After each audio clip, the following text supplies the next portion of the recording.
देखिए, मुझे लगता है कि वीके सिंह साहब चीन से ध्यान भटकाने की कोशिश कर रहे हैं। ये बात एक फैक्ट है कि चीन ने भारत की बहुत सारी ज़मीन कब्जा ली है। लद्दाख से एक खबर आई थी, वहीं के एसपी की एक रिपोर्ट है कि 66 में से 26 पोजीशंस जहाँ पे भारतीय फ़ौज पहले जाया करती थी, अब वहाँ पे नहीं जा पाते हैं। तो जाहिर सी बात है, जो चीन ने भारत की सरजमीन कब्जा कर ली है, पहले जनरल साहब उसके बारे में बताएं।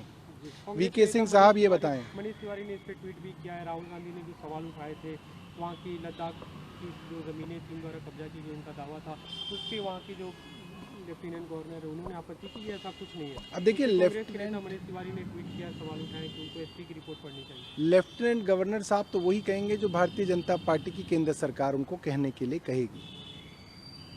मगर अगर लद्दाख के एसपी ने खुद ये रिपोर्ट दी है कि लद्दाख की भारत की ज़मीन पे चीन ने कब्जा कर लिया है, तो भारत की सरकार इस बात को क्यों छुपा रही है? हमारे देश की फौज का पराक्रम आज भी इतना है कि जब चाहे अपनी ज़मीन चीन से छुटा ले। ये भारत की केंद्र सरकार की कमज़ोरी है कि ये इस बात को देश से छिपा रहे हैं। हमको भारत की ज़मीन वापस लानी चाहिए। एक दूसरा मुद्दा है, स्पेशल पार्लियामेंट सेशन होना है। भरा ये कि जो पार्लियामेंट के स्टाफ है, जो गार्ड्स है, उनका यूनिफॉर्म चेंज किया जा रहा है। इंडियन टच दिया जाएगा, जो अभी तक सफारी सूट एक तरह से हुआ करता था। जो मार्शल्स हैं उन्हें मतलब इंडियन टच के साथ मणिपुरी हेडगियर पहनाया जाएगा, जो खबर है। देखिए, मणिपुर के लिए अगर प्रधानमंत्री जी कुछ करना चाहते हैं तो उन्हें मणिपुर जाना चाहिए। जिस तरीके से मणिपुर की सरकार ने एडिटर्स गिल्ड के लोगों के खिलाफ मुकदमे दर्ज करा दिए, वो मुकदमेबाजी रोकनी चाहिए और मणिपुर के अंदर शांति बहाल करनी चाहिए। मणिपुर टोपी पहनाना, टोपी तो आप पूरे देश को वैसे ही पहना रहे हैं, मणिपुरी टोपी पहनाने से कुछ नहीं होगा। मणिपुर की महिलाओं को सम्मान देना पड़ेगा।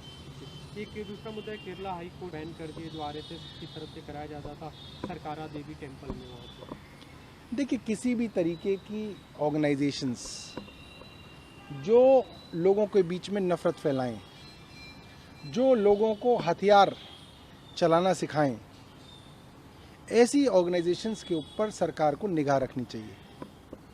और देश की कानून व्यवस्था और देश का संविधान ये कहता है कि इस तरीके की प्राइवेट आर्मीज़ किसी को भी रखने का अख्तियार नहीं है, चाहे वो हिंदू हों, चाहे वो सिख हों, चाहे वो ईसाई हों, चाहे वो मुस्लिम हों।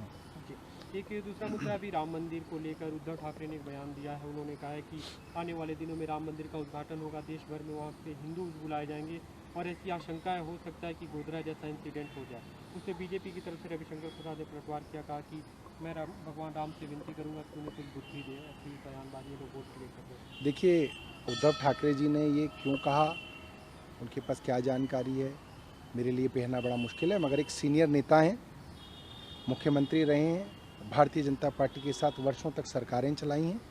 अगर वो कोई बात कह रहे हैं तो उसको जो है मुझे लगता है सीरियसली लिया जाना चाहिए। दिल्ली में फायर क्रैकर्स को फिर से बैन कर दिया गया, जो लगातार 2 साल से चल रहा है।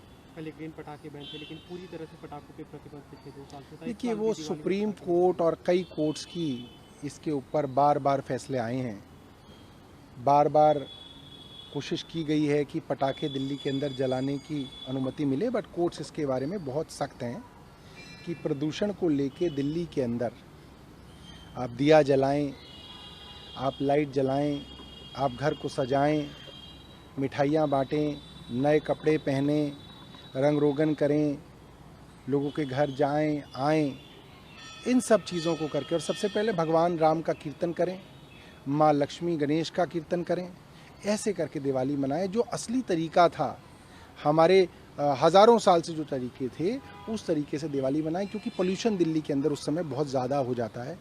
और ऐसे में वो लोग जिनको सांस की तकलीफ़ है, उनके लिए तो लगभग दम घुटने जैसी स्थिति हो जाती है और बुज़ुर्गों के लिए काफ़ी जो है समय जो है पीड़ादायक हो जाता है। तो अन्य तरीक़ों से, जो तरीके हमारे शास्त्रों में हैं, जो तरीके हमारे धर्म ग्रंथों में हैं, उन तरीक़ों से, जिन तरीक़ों से अयोध्या के अंदर राम जी के आने पर जो है दिवाली मनाई गई थी, उस तरीके से मनाई